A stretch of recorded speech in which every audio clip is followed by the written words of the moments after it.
right, thank you, Deputy.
Good morning, members of the jury. Please be seated. All right, the state may call its next witness.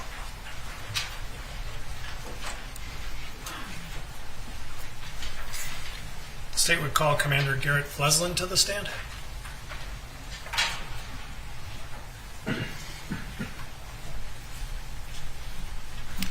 All right, officer.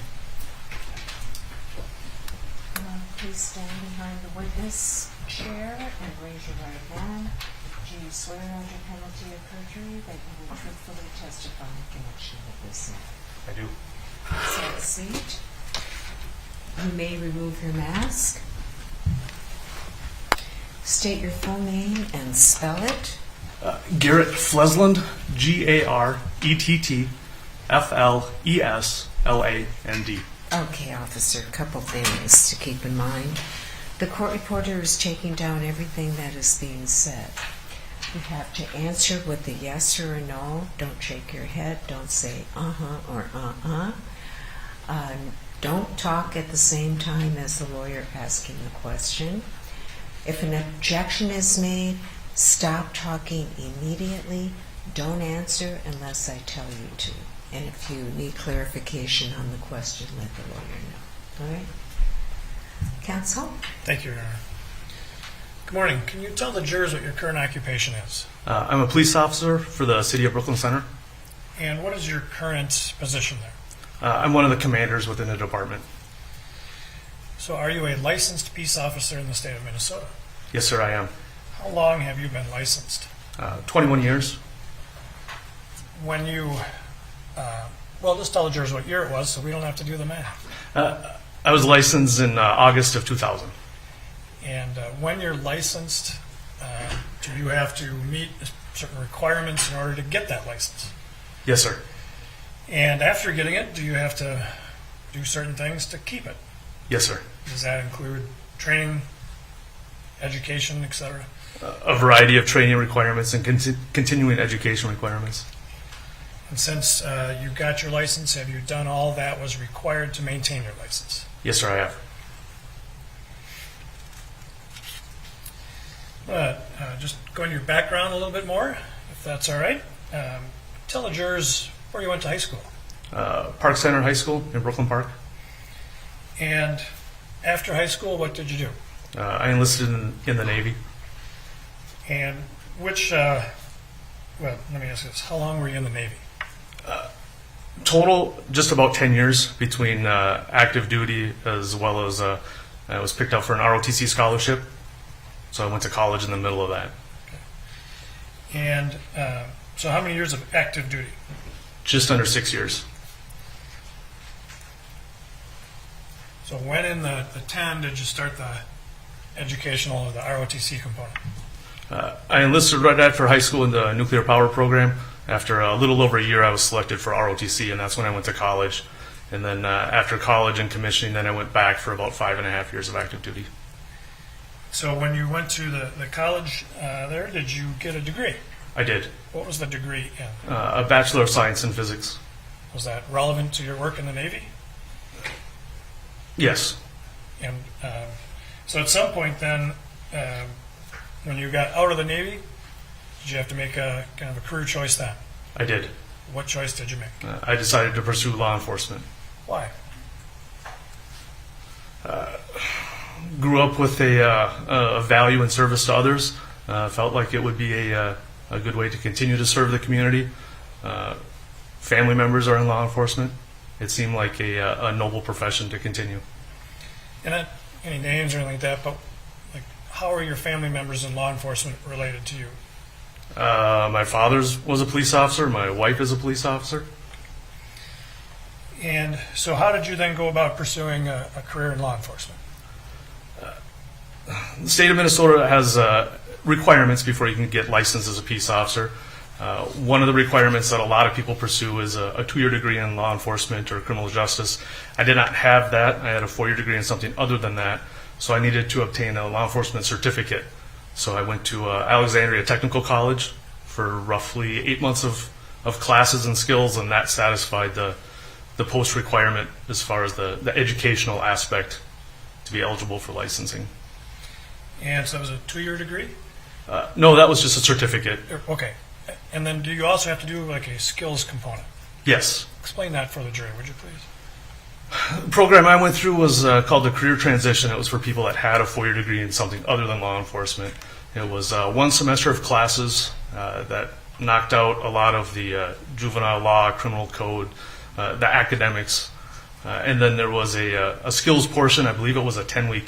It was either 8 or 10-week portion, and that's where you do more of the physical aspects of it, learning defensive tactics, handcuffing. There's a driving component, firearms, a variety of more hands-on sort of activities. Kind of just as it sounds, the skills you need to be a police officer. Yes, sir. And did you then, after achieving those things, apply for a job? I did. Where did you apply? I applied several places. One of them was City of Brooklyn Center. And you got hired there? Yes, sir. And that was August of 2000? Yes, sir. And what was your first role or position with Brooklyn Center? I was a patrol officer.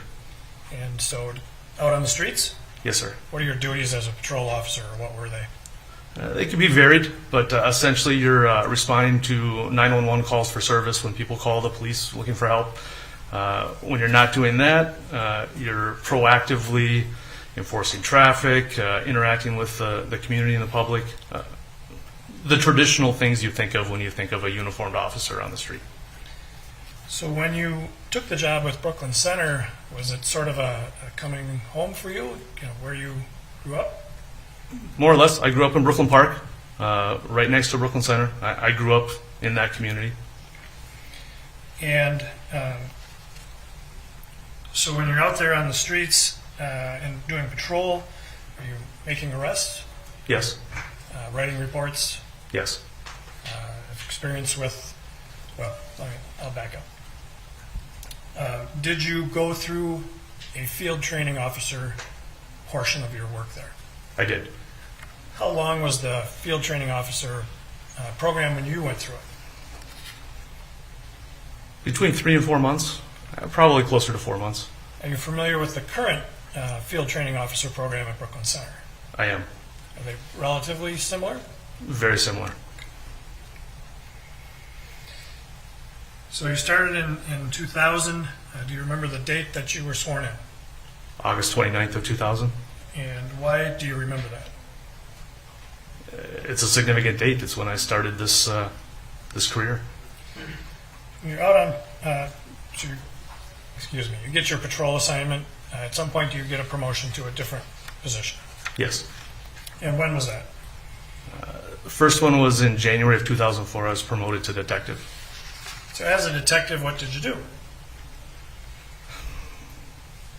Investigated cases. A lot of times you take a case that was initiated or initially investigated by a patrol officer, and you continue to see it through as far as gathering evidence, eventually potentially presenting it to a prosecuting attorney for review and charging.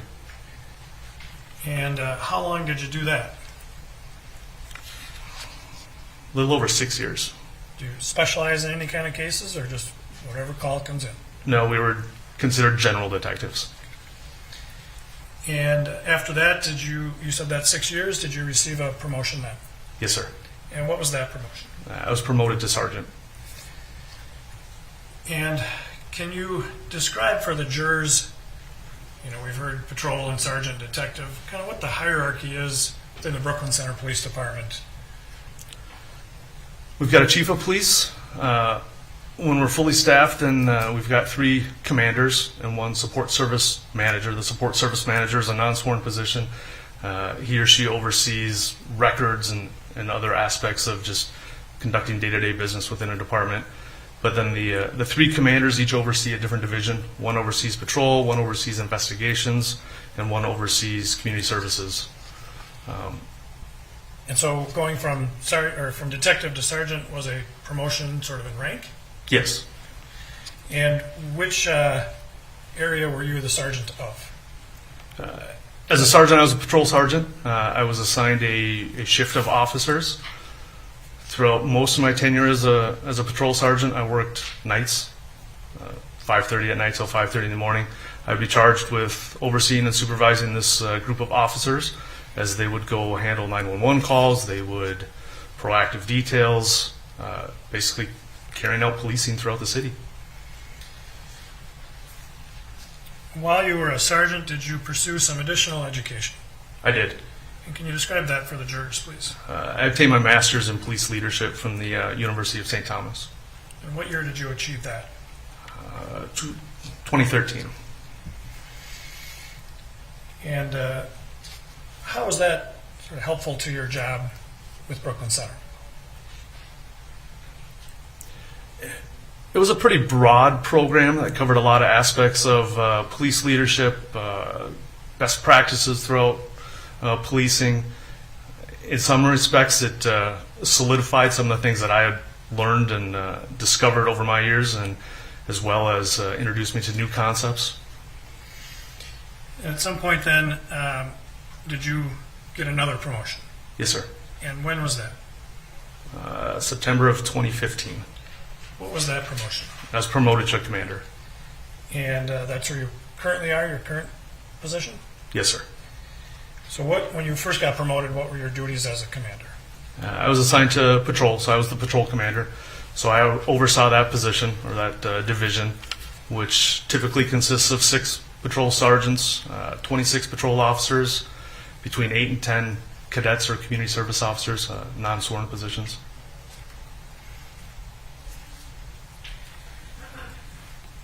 And do you know Kim Potter? I do. And how did you get to know Kim Potter? We were co-workers. She was employed at the police department when I was hired. How long have you known her? Since I started working in 2000. And were there times when you would have been then her supervisor? There was a few brief periods where I was her sergeant. Explain why. Or when those periods were, trying to understand why you would have been brief periods as her supervisor. We end up juggling responsibilities and roles sometimes as people leave. She was a day watch officer for most of the time that I was there. She had a different day watch sergeant. When he retired, we shuffled positions a little bit, and I was the day watch sergeant for a brief period. So really just as schedules or shifts went. Yes.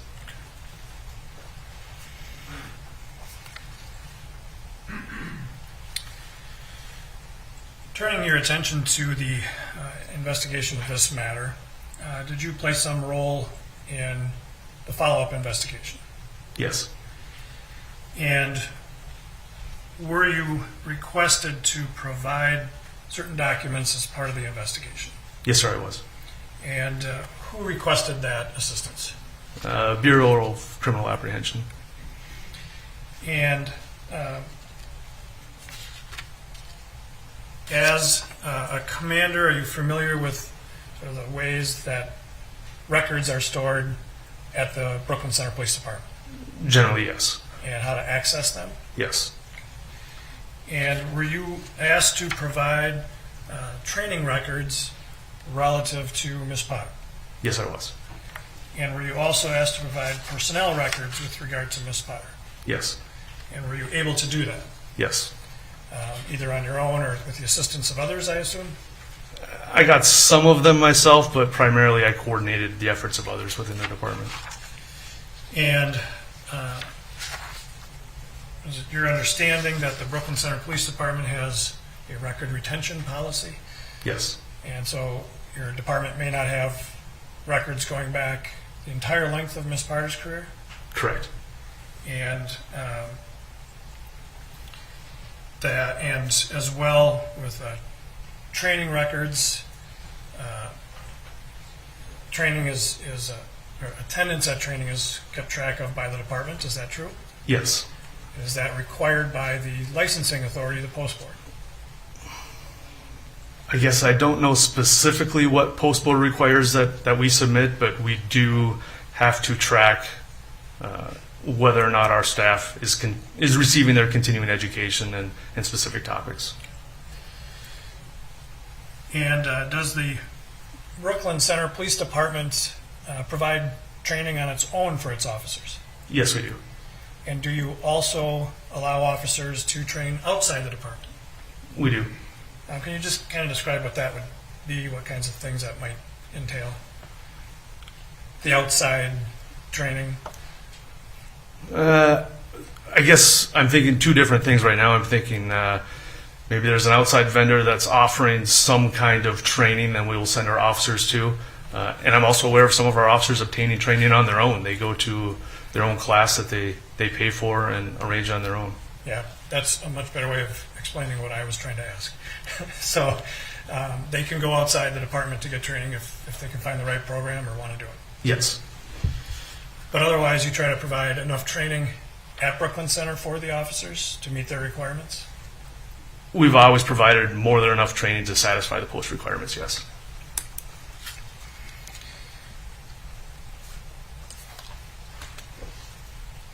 Since becoming a commander, have you had a role in overseeing the provision of training to officers in the department? Yes. Can you describe that for the jury, please? I've had kind of a broad stroke over the training as far as just monitoring that it is taking place, that everyone is satisfying the requirements. I'm not an actual trainer. I've got people that specialize in that and have been trained in that. I really just kind of monitor that it's getting done, that the training we're providing is accurate, is within best practices, continues to evolve as laws change, as technologies change, as experiences change. Do you supervise those trainers? Does that make sense? Sure, I oversee. I'm accountable to the chief to make sure that the training takes place and is appropriate. In that way, in that capacity, do you work with the trainers with regard to the training they're doing? Yes, not necessarily the nuts and bolts of exactly what's going to take place, but I get an overview of what the plan is, what the objectives are, what the process is going to be, and ultimately I have the final say on if that's what we're going to proceed with or not. So probably the better question for me to have asked was, do you review lesson plans, materials that are going to be provided for training? Yes. And in that capacity, do you interact with the trainers? Yes.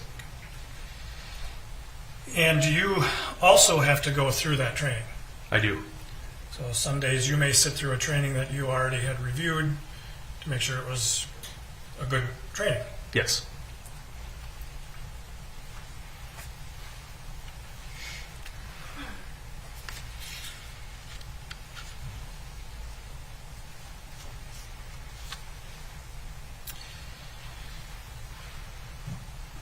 I want to turn your attention now to Brooklyn Center Police Department policies. Does the Brooklyn Center Police Department have a policy manual? We do. And does that contain specific policies within that manual? Yes, it's a variety of policies. Why do you have a variety of policies for police officers? State law requires that we have certain policies. There's I'll call it a small set of policies that we are mandated to have. I think if you're going to run a business, you need to have a collection of policies. It helps establish standards. It communicates expectations, and when running a business, it really helps drive us towards consistency as far as how our officers are going to carry out their tasks. And are the officers, are these written policies? They are. And are officers required to know them? Yes. Are they required to follow them? Yes. And how did Brooklyn Center come about having these written policies? Where do they get them from to start? Our policies have evolved over time. Right now, we use a system called Lexipol. It's a national system, or a national company. I think we transitioned to them spring of 2014-ish. It's a company that's used by, I believe, over 8,000 agencies across the country. They suggest policies for us based on state law, federal law, changes in state or federal law, changes in case law, evolution of best practices, new technologies. And so they're constantly tweaking the policies, and what they do then is provide input or suggestions, recommendations to us. Ultimately, it's our decision what we're going to incorporate, what we're not going to incorporate. Obviously, we incorporate the things that are in compliance with changes in law or best practices. And so that's how we have really moved forward with our policies in the last 6 years. And so it sounds like, if I can just make sure I understand, you get a standard sort of from Lexipol. You see if it needs to be altered for Brooklyn Center purposes. Yes, they provide recommendations or changes to our current policy based on changes, a variety of changes, and then we ultimately make the decision what we're going to incorporate, if we're going to change it, if we're going to take it as is. And sometimes it involves a dialogue back and forth with the lawyers and attorneys with Lexipol to make sure that we are establishing the policy that we're comfortable with and is in compliance with a variety of requirements. And have you been involved in that process of making adjustments to policy? Yes. And just, I guess, to help us all out, how do you spell Lexipol? Lexipol.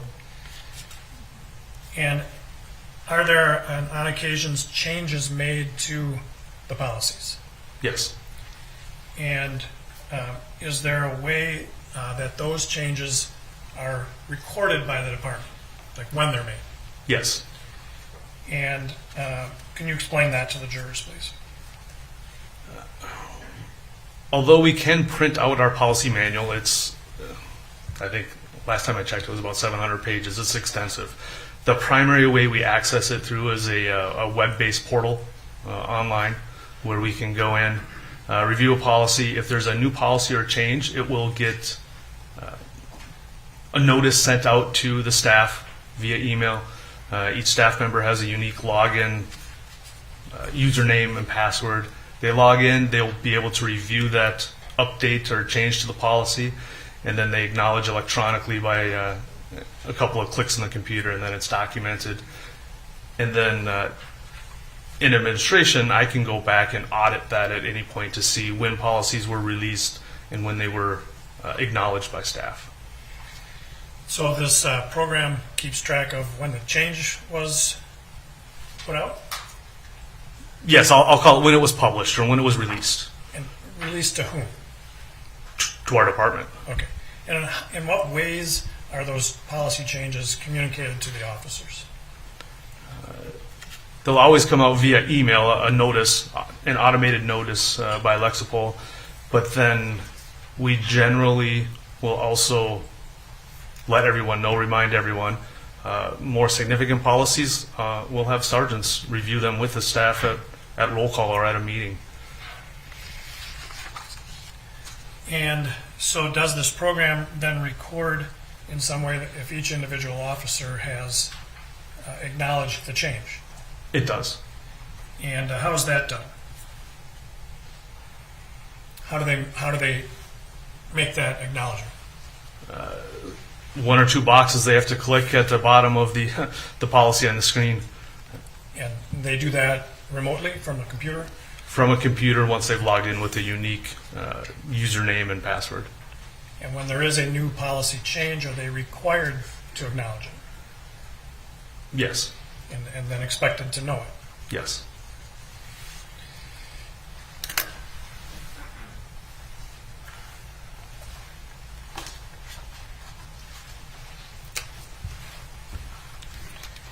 You indicated, I believe, that you have access to the program that keeps track of the changes and the acknowledgements by the officers, correct? Yes, it's the same program. It's just my credentials give me access to different parts of the program that the other staff doesn't have. And as a part of this case, were you asked to go in and audit the changes to policies and when Officer Potter, at the time, acknowledged them? I was. And does that produce then, I'll just call it a spreadsheet of those policies, dates, and dates? Yes. And would it assist your testimony today to have a copy of that spreadsheet with you there on the stand? It would. And do you have a copy there with you? I believe I do.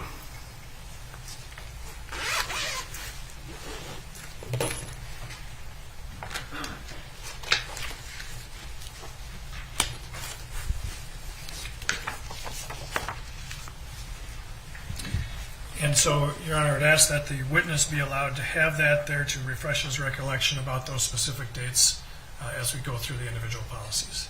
You have my permission. Thank you. Now, I want to draw your attention to specific policies of the Brooklyn Center Police Department.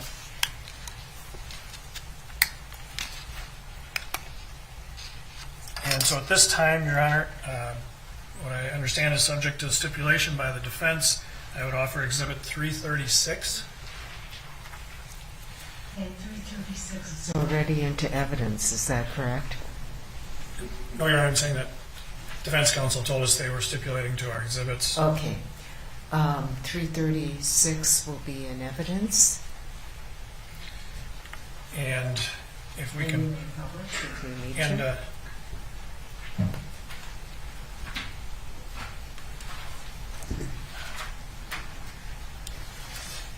Now, I'm going to show you Exhibit 336 on the monitors there. Can you tell us what part of the Brooklyn Center Police Department policy manual this is? This is one of the first pages that just documents the law enforcement code of ethics. And why is this the very first page? It's important to establish standards and expectations. And the first line, which I will, if I'm technically savvy enough, highlight for you. You see this line here?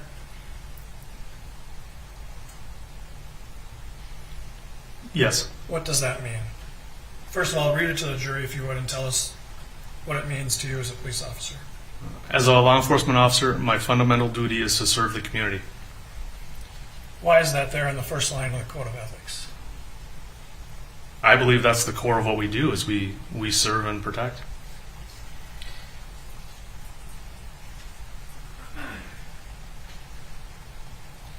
And I want to go down to the second paragraph. The second line starts with, "I will maintain." Can you read that sentence for the jurors, please? I will maintain courageous calm in the face of danger, scorn, or ridicule, develop self-restraint, and to be constantly mindful of the welfare of others. Why are those terms there?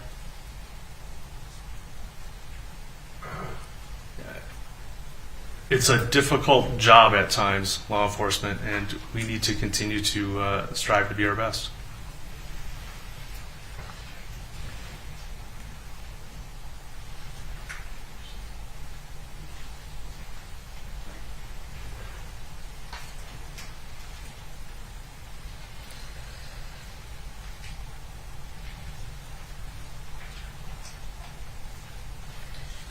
In the third paragraph down, it starts with, I will enforce the law courteously and appropriately, without fear or favor, malice or ill will, never employing necessary force or abuse. Why is that in this policy, that language there? Objective is human, it's obvious why it's there. It's irrelevant. It's a policy. Why it's there is irrelevant. All right, counsel, are you going to go through this line by line, or? Some of them, Your Honor, yes, because I don't know if you want me to fully respond, but it is relevant from this commander's perspective.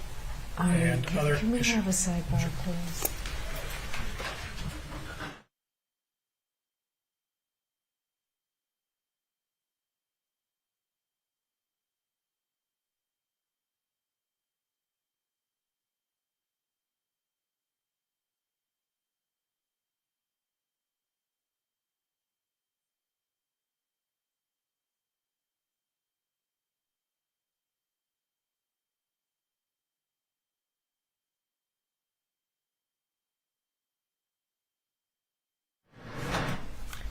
All right, counsel, you may continue.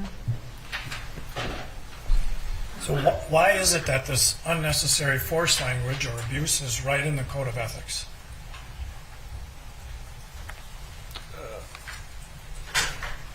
Force is significant if we use, and we don't want to use unnecessary force. In the next line, it talks about the badge of my office as a symbol of public faith. How do you see that fitting in, that language, with your role as a police officer? I think police officers have an incredibly important role in society.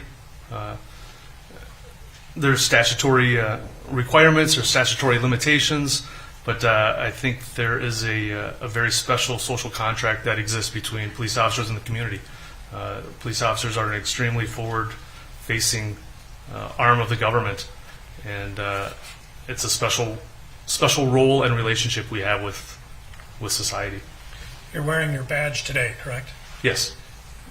What does it mean when you put that badge on in the morning to you? It's a reminder that it was given to me by the public to go serve and protect. The next paragraph down starts with, I know that I am alone responsible for my own standard of professional performance. What does that language mean to you?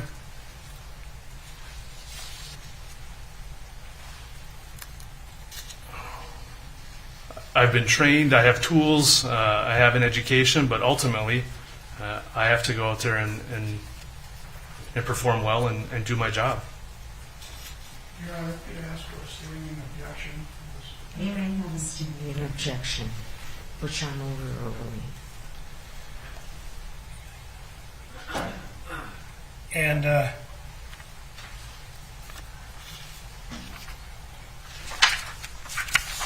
Commander Flesland, as a police officer for the city of Brooklyn Center, are you required to take an oath of office? Yes.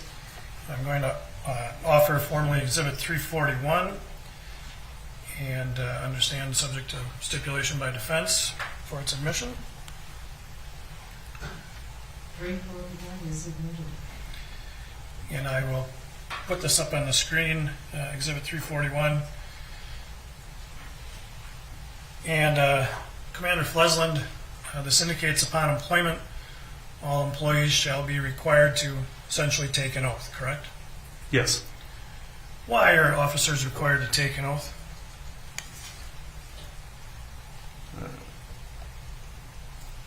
I assume legally there's some kind of requirement there, but I think more important, almost ceremoniously, it's a big deal.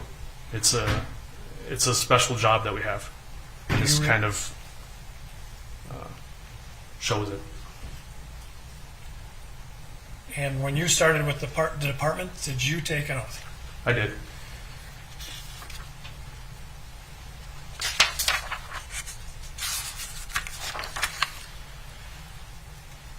I am now going to offer Exhibit 355.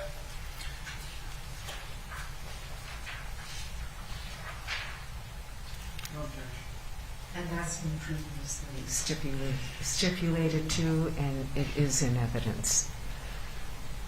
And I'll have this put up on the screen for you. Can you see this? Yes. And can you describe for the jurors what this is? It's a copy of the oath that Kim took when on February 27th of 1995. And when you say Kim, who do you mean? Kim Potter. And so it looks like, comparing to the policy, maybe the language of the oath has changed over time. Yes, our policies have changed and evolved over time. But that is still this same oath required. I believe it has the exact same meaning.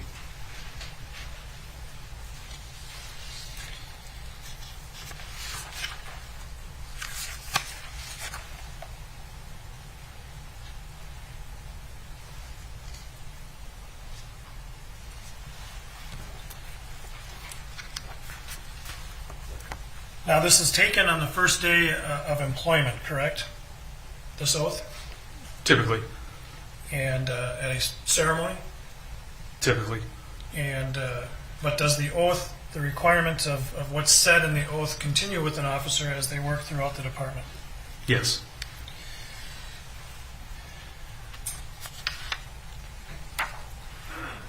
And have there been changes made to that policy 102 regarding the oath of office? Yes. Can you tell the jurors when the last time was that the oath of office policy was revised?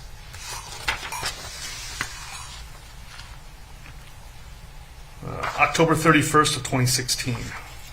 And can you tell the jurors the last time, or the next time that Officer Potter acknowledged receipt of that change? August 14th of 2017.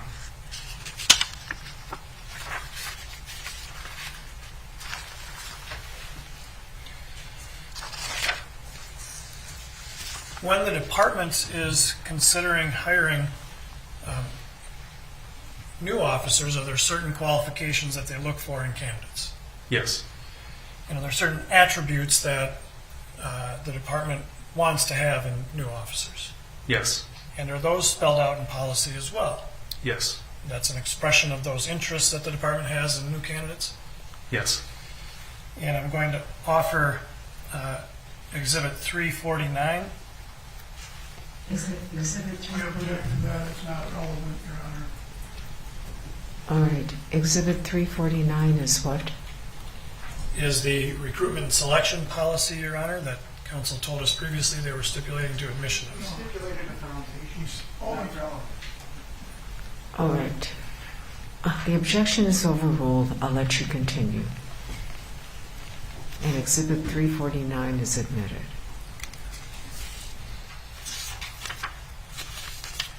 I'm going to draw your attention then to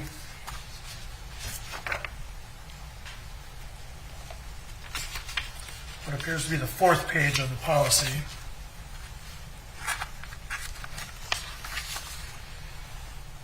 And I'll just draw your attention down, if you could zoom into 1000.3.4, the learning ability. And are these attributes that you want to have in an applicant even to be an officer in the department? Yes. And that would include, as it says, the ability to comprehend and retain information, Yes. to recall procedures, rules, and regulations, Yes. Laws and statutes and codes, Yes. to learn and apply what is learned, Yes. to apply the material tactics and procedures that are required of the position. Yes. Going to the next page, judgment under pressure. If you could zoom in a bit on that. You're looking for people with the ability to apply common sense during pressure situations. Yes. Why would that be important in a candidate? Object to that is irrelevant, Your Honor. The objection is overruled, and you may answer. I think that's a good quality to have in any employee. Particularly officers of the law, is that important? Object to that as leading. The objection is overruled, and you may answer. Yes. And the ability to make effective logical decisions under pressure? Yes. Does the department recognize that officers sometimes have to make decisions under pressure? Yes. So in dealing with new candidates, it's something the department wants to look for, the ability to do that? Yes.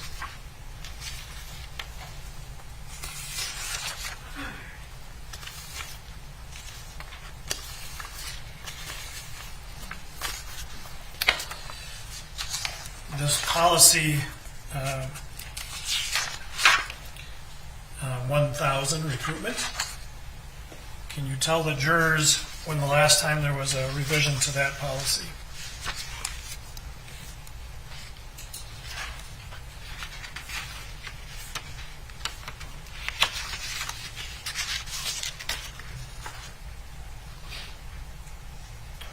August 17th of 2020. And when did Ms. Potter acknowledge the changes to that policy? That same day, August 17th of 2020. So as of August 17th, she was aware of what's in that policy as the jurors have seen it today. Yes. And does the Brooklyn Center Police Department expect officers to maintain appropriate conduct when they're on duty? Yes. And does the department have a policy on fitness for duty? Yes. And I'm going to offer Your Honor Exhibit 351, which is the policy on fitness for duty. Exhibit 351 will be admitted. And I'll have that put up on the screen, please. And if we can zoom in on the first paragraph at the top.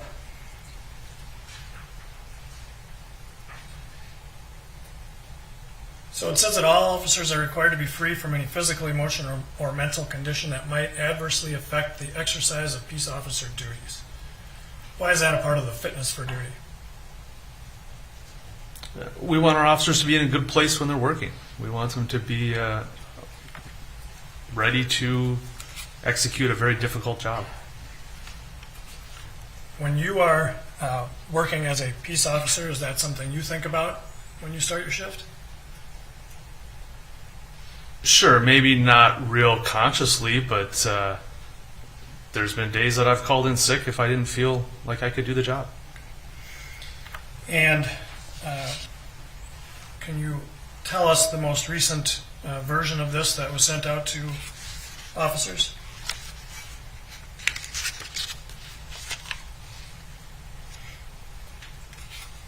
The most recent one of this policy was September 1st of 2015.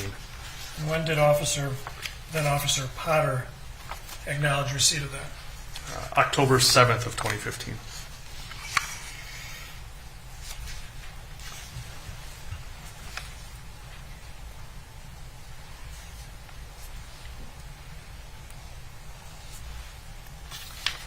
Are officers expected to conduct themselves in ways that are consistent with the law and with these policies? Yes.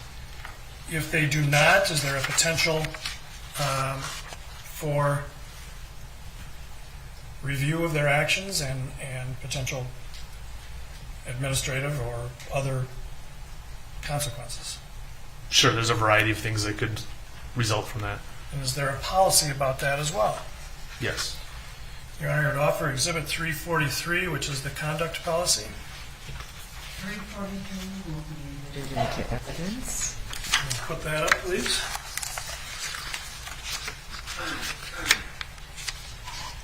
I ask you to go to the second page, please. And zoom in on the paragraph that starts with employees. What we just talked about is that contained there in that paragraph that they are expected to follow all applicable laws, ordinances, rules. Yes. And would that include policies of the department? Yes. And paragraph C, paragraph G, these are circumstances where an officer could face discipline for violations of policy or law. Yes, there are examples from a lengthy list of things that could. And C is failure to follow instructions contained in department manuals or city manuals. Correct. This policy, 319, the conduct policy, can you tell the jurors last time it was sent out to employees?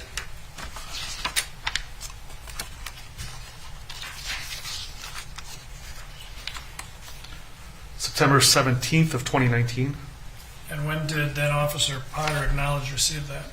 October 27th of 2019.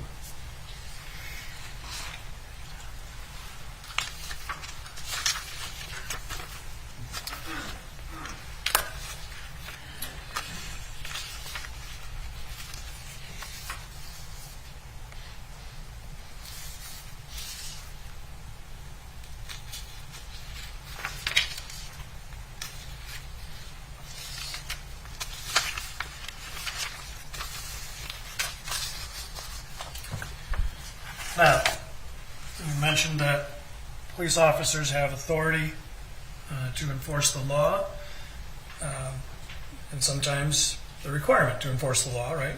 Yes. Are they also provided discretion in how they perform their jobs? Some, yes. And is that included in the law enforcement authority policy? Yes. Your Honor, I would offer Exhibit 340, which is the law enforcement authority policy. 340 will be admitted into evidence. Can you go to the second page, please? Here the policy is listed, the policy behind this policy is listed at the very end, correct? So if you could scroll down to the bottom. Yes. So I'll highlight that last paragraph that starts with while. Can you read that to the jurors, please? While this department recognizes the power of peace officers to make arrests and take other enforcement action, officers are encouraged to use sound discretion in the enforcement of the law. This department does not tolerate abuse of law enforcement authority.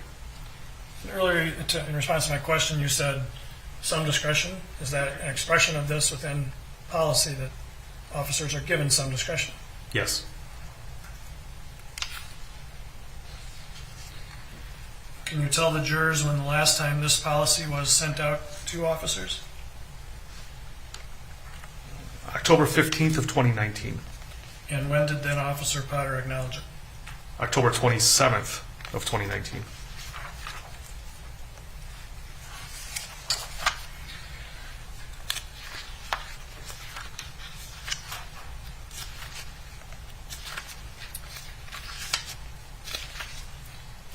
Commander Flesland, police officers are allowed to use of force, correct? Yes. And is that regulated, shall we say, somewhat by state statute? Yes. And does the department also have a policy on the use of force? We've got several policies that address use of force. And the use of force policy in particular, is it to be consistent with state law? Yes. And is it intended to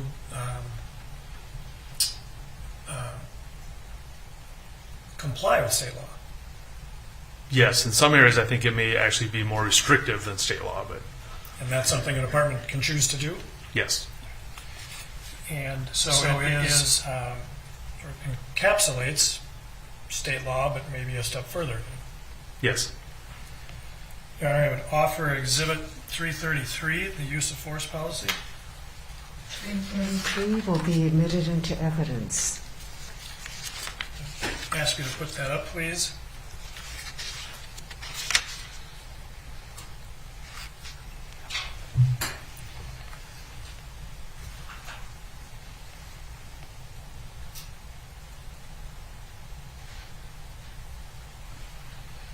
I'm going to draw your attention to the first paragraph of this document. And this is an expression of the basic premise, the reasonable use of force. Yes. And it indicates that this policy guidelines for the reasonable application of force, but also other things like control devices and conducted energy device policies, correct? Yes. Now, the jury may already know this, but what is a conducted energy device? Is it a fancy name for something else? We have a taser that is that device that we use. So this second paragraph, why does it mention also the control devices and conducted energy device policies? I think this introduction is trying to get into that there needs to be reasonableness in force that's applied. It also recognizes that I don't believe there is any set of policies that could really address every situation that a peace officer will encounter. Is the use of a taser a use of force? Yes, And so is there a separate taser policy? there is. And is this paragraph also, does it indicate whether an officer is supposed to incorporate both of those? Does that make sense? The taser policy and the use of force policy? Yes, I would almost say that this policy 300 is an overarching umbrella that covers all use of force, and then within our policy manual, we'll get more specific on some of the tools and tactics and techniques. Okay. And if you would scroll down to the bottom of the page, please. The policy is listed here.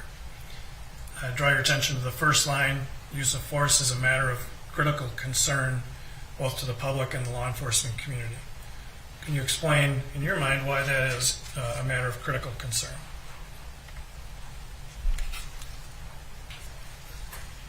Not many jobs or professions or careers are you authorized and mandated in times to use force. It's a significant reach of the government. And so that's what's critical about it, right? I mean, Use of force is significant, and it's going to play into any kind of ongoing relationship between the police or the government and the community and society. This, I think, just tries to signal how critical it can be. the next paragraph talks about officers having an understanding and appreciation for their authority and limitations. Is that true? Yes. Why? We are peace officers are in a unique role. We've got a unique set of responsibilities, tasks, mandates, and I want our officers to always be aware of that special position, that special job that they have. And then I would ask you to scroll to the next page. The top paragraph, the policy continues. What is that first line about? The Brooklyn Center Police Department recognizes and respects the value of all human life and dignity without prejudice to anyone.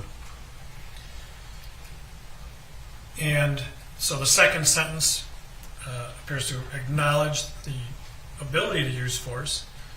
Vesting officers with the authority to use reasonable force and to protect the public welfare requires monitoring, evaluation, and a careful balancing of all interests. What interests are being brought up there?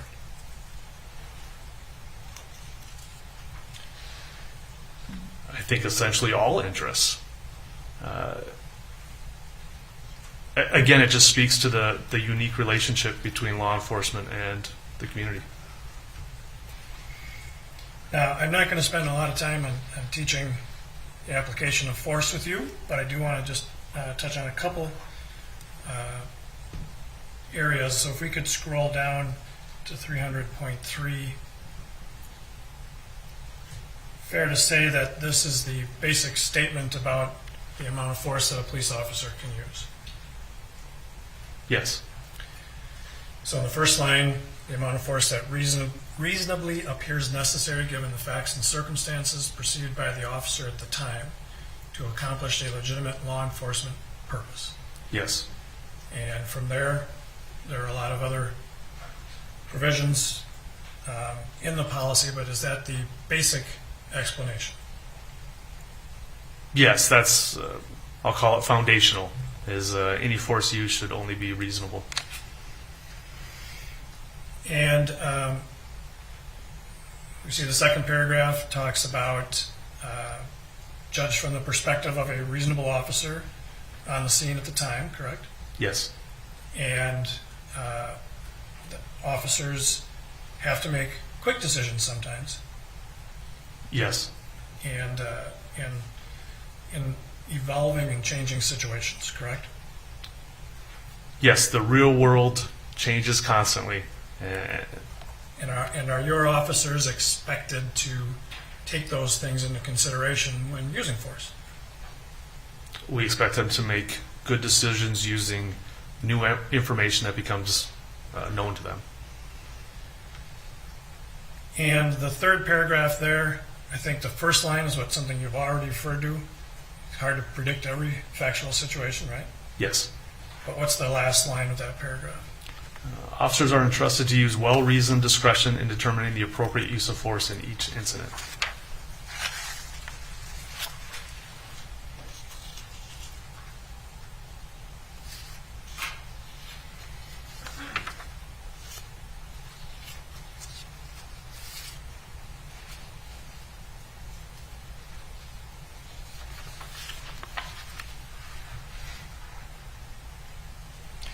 Now, as long as we're here, please scroll down to 300.3.1. That's an acknowledgement that officers have the authority to make a lawful arrest, correct? Yes. And that would include, for instance, on a warrant. An arrest warrant? Yes. And if we can scroll down to 300.3.2, this lists the factors that could go into determining the reasonable use of force, correct? Yes. And is it your belief that this is consistent with constitutional and state law? Judge, I object to that opinion on the witness is not qualified to give that opinion. Okay. Do you want to lay additional foundation, Counselor? Sure. In approving these policies or being part of that process, have you become familiar with the constitutional and state law standards for the factors used to determine reasonable force? Generally, yes. Generally, yes. And have you also learned those through training? Yes. And you've reviewed this policy yourself before today? Yes. And are these the kinds of factors that go into determining the reasonableness of force that's used? I believe so, yes. And would you expect officers in your department to take these things into consideration in deciding whether to use force or what force to use? When determining how much force, yes. And one of those is the immediacy of and severity of a threat to officers. Yes.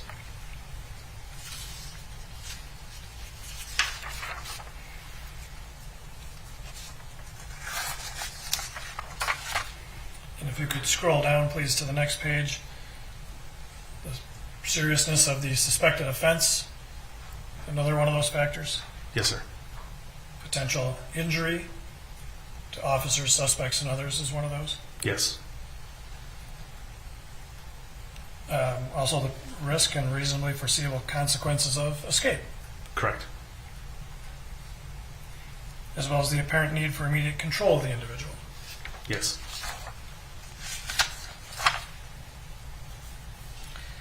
If you could scroll down to the next page to 300.4.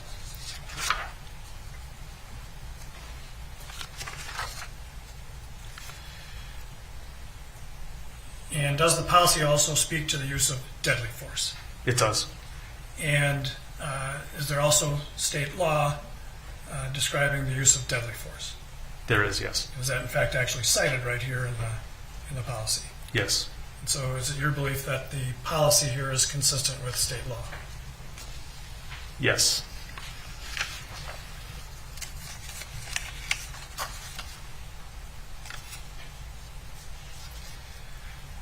Just below that is a provision on moving vehicles, correct? Correct. And why does the use of force policy have a separate section on moving vehicles?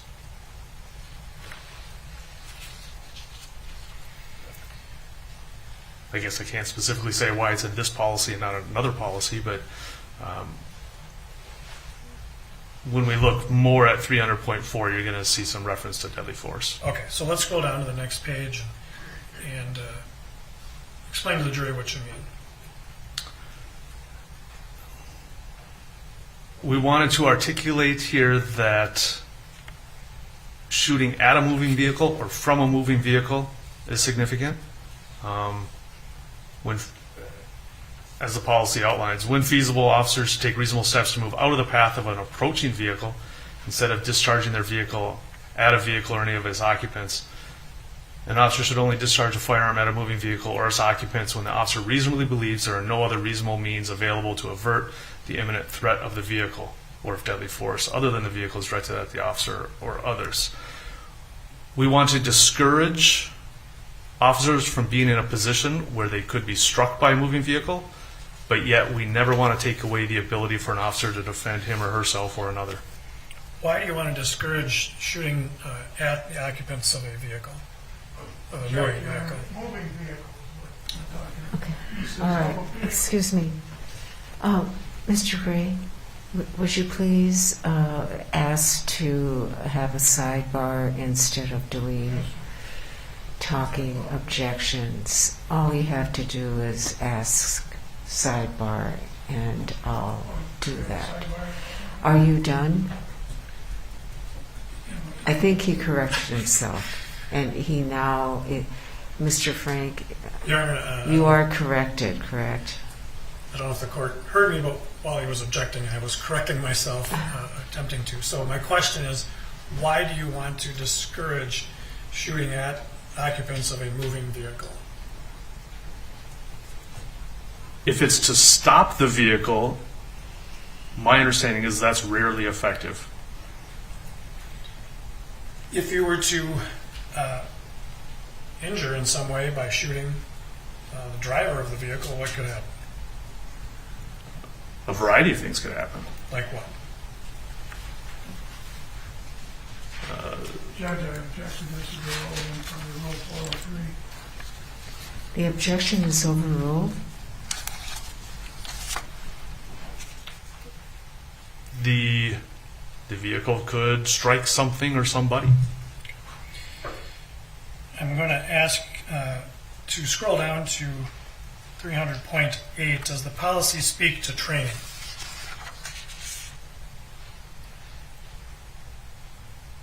Yes. And does it require that officers be trained on the use of force policies and law? It does. And how often do they have to be trained on that? At least annually. And do you believe that that happens at the Brooklyn Center Police Department? Yes. This use of force policy, can you tell the jurors when the last time it was sent out to officers? December 8th of 2020. And the last time that then Officer Potter acknowledged it? December 29th of 2020. Separate from use of force, is there a separate policy on firearms? There is, yes. And I'm going to offer Exhibit 306, Your Honor, which is the policy on firearms. 306 will be And, oops, my mistake. I got the wrong exhibit number. 342, I'm sorry. admitted. It's policy 306, correct? Do officers carry a firearm every day when they're on the job? Unless they're on light duty or some kind of administrative detail. Yeah, I should have been more specific. When they go out on the street, do they carry a firearm? Yes. And so this policy, drawing your attention to the 306.1.1,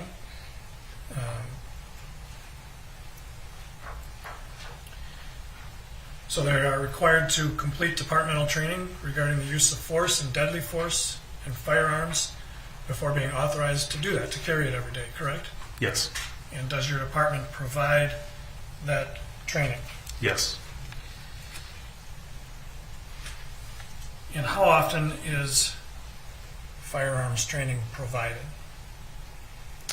Ideally quarterly. At a minimum, everyone will qualify with their firearms once a year. and then we try and incorporate additional firearms-related training throughout the year. And when you say qualify, what does that mean? There's a course of fire, specific distances, some time frames, some positions and orientations you're shooting from. It's a qualification. It's a pass or fail evolution. So officers are required to fire their firearms, Yes. and at least annually, Yes. and that means having them in their holster and drawing them and using them. Yes. And they're, I don't want to say graded, that seems a little elementary, but They're evaluated.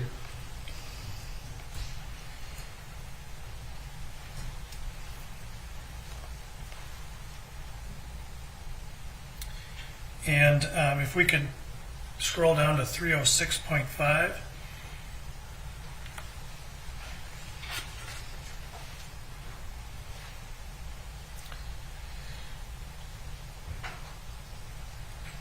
Draw your attention to the first line of that paragraph or that section. What does it say? Members shall not unnecessarily display or handle any firearm. And I actually meant the sentence before that first, but Members shall maintain the highest level of safety when handling firearms and shall consider the following. and then not to unnecessarily display or handle.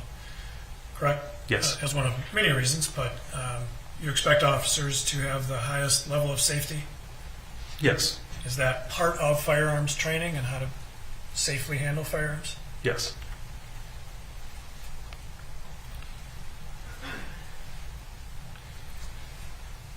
We see a lot of references in the training to low light training. Can you describe for the jury what that means? When low light is referenced in the policies, it's getting at either at night or maybe in a building without lights on, basically in the dark. Post mandates are part of the annual firearms qualification, also includes some training in low light and inclement weather, The reality of police work, right? especially in Minnesota, yes. Yes. So that's all part of the firearms training, those differing conditions. Yes. And can you tell the jurors when the last time this firearms policy was sent out to officers?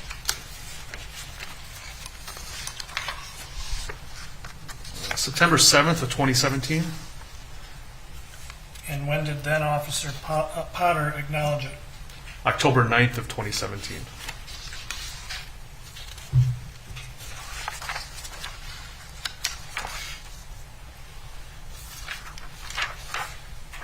Has the department incorporated a policy on vehicle pursuits? Yes. And just to, can you basically describe what's covered by the vehicle pursuit policy? What kind of conduct are we talking about? When officers may engage in pursuing a vehicle, a car chase, what types of situations that could be warranted and authorized in, what types of situations it's not. It goes into a variety of factors that we ask the officers to constantly reevaluate during the course of a pursuit on whether or not it should be continued or not. And it gets into some tactics. Your Honor, I would offer Exhibit 338, which is the vehicle pursuit policy. 338 will be admitted into evidence. I'm going to draw your attention to the second paragraph, the philosophy paragraph. You see the second line starts with a sentence with "in recognizing." Can you describe for the jurors that language there? In recognizing the risk to public safety created by vehicle pursuits, no officer or supervisor shall be criticized or disciplined for deciding not to engage in a vehicle pursuit or for terminating a pursuit already underway, even if permitted by state statute and department policy. Sounds like that's giving officers some protection. They're not going to be judged later if they terminate a pursuit. We want to take away any kind of unnecessary pressure that the officer might feel if they are making a decision that a pursuit is maybe too dangerous for them to continue.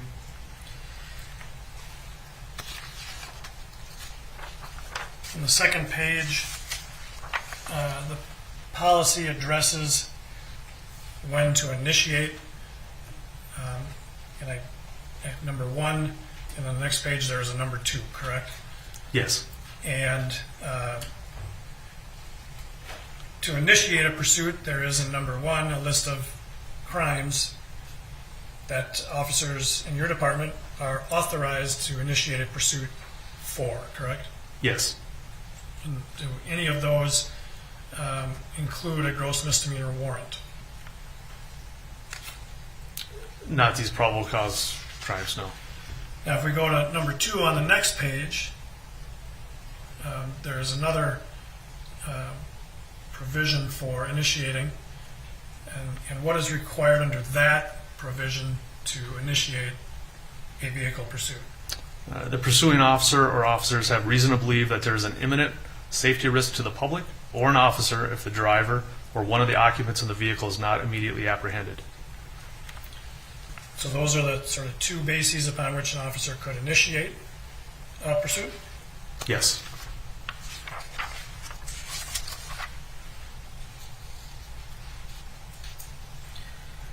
A little farther down on that page, 307.6, factors in initiating or continuing a pursuit. So these are things officers are expected to consider, correct? Yes, these are some of the things that they should be evaluating throughout a pursuit, Or even initiating a pursuit.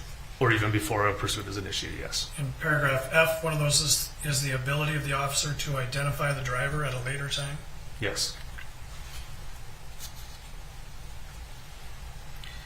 At the very bottom of that page starts the section on terminating a pursuit, correct? Yes. And one of those factors is in paragraph C, the identity of the offender is known and delaying apprehension does not create a known and substantial risk of injury or death to another. Yes, that's a possible factor to consider.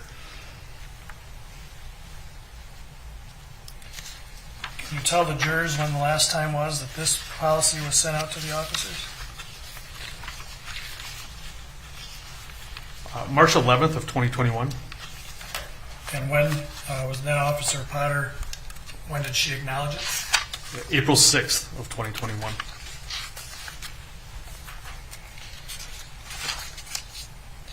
Now, this was news to me, but is there actually a policy on foot pursuits even? We do have one, yes. Why is there a separate section on foot pursuits? It's a significant event for an officer to participate in. Although there are some overlaps as far as concepts and thought processes with vehicle pursuits, there's also some unique aspects to foot pursuits as opposed to vehicle pursuits. Your Honor, I would offer Exhibit 346, which is Policy 425, the foot pursuit policy. 346 will be admitted over defense of protection. Put that up, please. And drawing your attention to the second paragraph under the policy, there is language here about absent exigent circumstances, safety of the officers and the public should be primary consideration when determining whether a foot pursuit should be initiated or continued, correct? Yes. Now, what does that last line say? Officers must be mindful that immediate apprehension of a suspect is rarely more important than the safety of the public and department personnel. So again, here is a balancing of interests in deciding whether to initiate or pursue a foot pursuit. Yes, another example of the risk-reward analysis that our officers must make frequently. And if we go down to the bottom of that page, sentence that starts with, if circumstances reasonably permit, what are some other options besides a foot pursuit, that an officer can do, basically drawing your attention to the first line there of that paragraph. Containment of the area. So surveillance means what? Surveillance, setting up a perimeter, saturating the area with peace officers to try and locate the individual or individuals.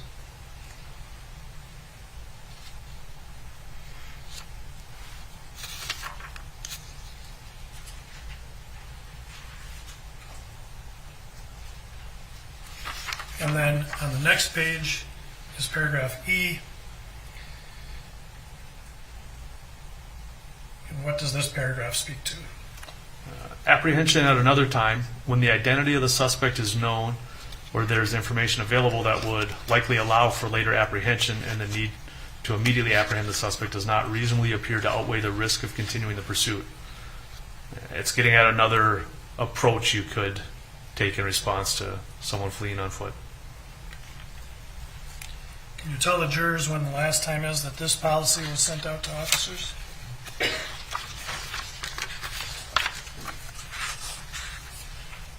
September 1st of 2015, And when did Officer Potter acknowledge it? October 12th of 2015. Members of the jury, We're going to take a 20-minute break, okay?